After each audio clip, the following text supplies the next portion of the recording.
always be authentic. Be authentic to who you are, who the brand is, tell that story, because that, if you feel it and people feel it, that will resonate, as opposed to saying just what you think people want to hear to make the decision to support your brand or your business. It's really be authentic to what you provide and who you are that I think makes all the difference in brand loyalty. Jeannine D'Addario, who is the Chief Marketing Officer for Guitar Center.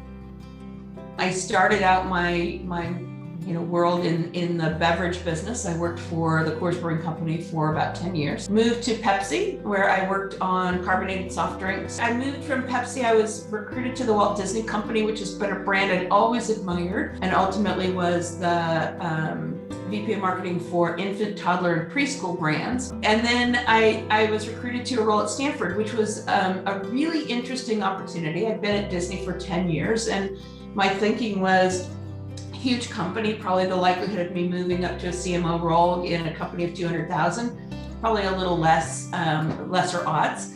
And I was recruited to Stanford to the School of Medicine and the Stanford Medicine Division, which is the Children's Hospital, Adults Hospital, and then all the physician networks, as their CMO. From there, I was recruited to go to Whole Foods as the CMO. I did some consulting work in entertainment. A lot of the people that I knew at Disney had moved to different entertainment entities. I got to do some work for DreamWorks, some work for NBC Universal, some work for Fox.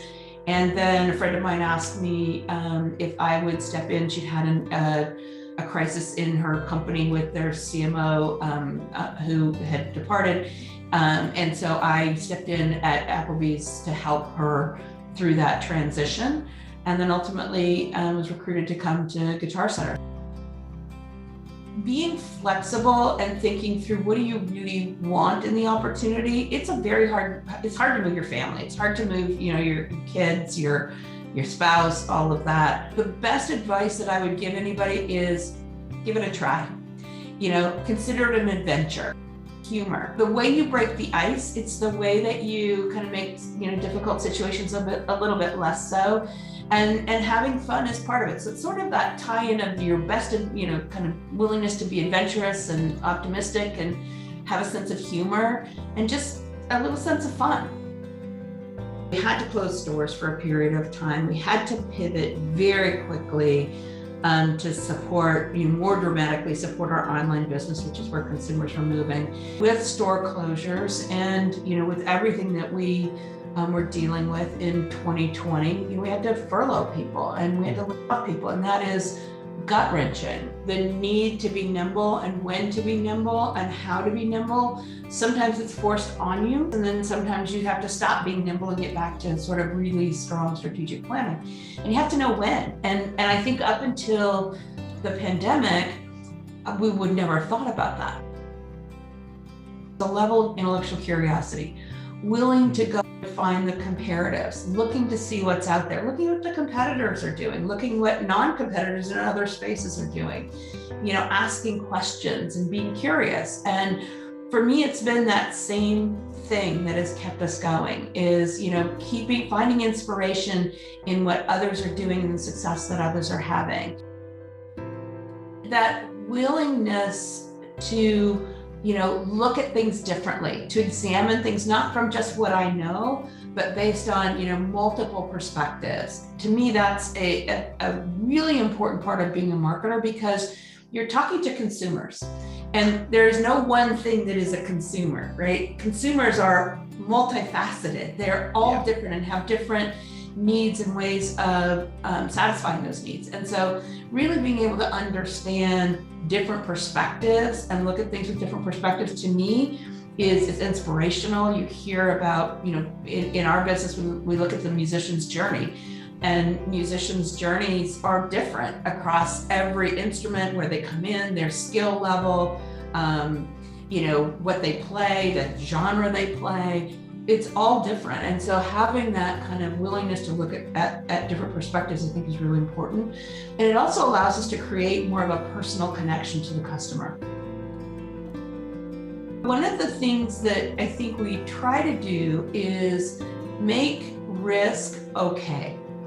And I think that sometimes you don't step back from what is, appearing to be a failure because you don't want to have the risk. You don't want to have a failure.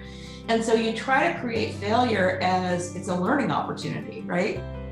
I will tell you, one of the things that I remember about Pepsi that they did very well was when you have a failure, you celebrate it. We have failure parties. And I've tried to take that along the way. There are some ideas that, go, well, that one really didn't get us anywhere. So let's celebrate, the failure, and let's talk about why it didn't work, or what could have we done differently, or what could we do better next time. And you kind of just want to keep learning from them, and not be afraid to take the risk or be afraid of failure.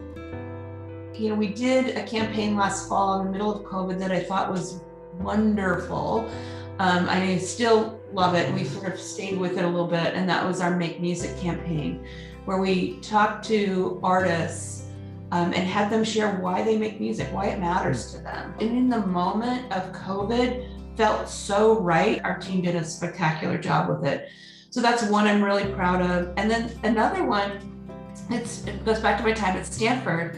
And we were looking at where women were deciding to have their babies. And, an academic medical institution is not always your first choice. And we were doing a lot to really work on that experience for the customer, and be, offer all of the same, benefits and accoutrements that everybody else was offering, but nobody really could see that differentiator. And the agency that we worked with at the time came up with this campaign that it still gives me chills. And it was really just start strong. Because of the capability of the Stanford doctors and their neonatal doctors and all of the capability and care, that you take the fear out of it.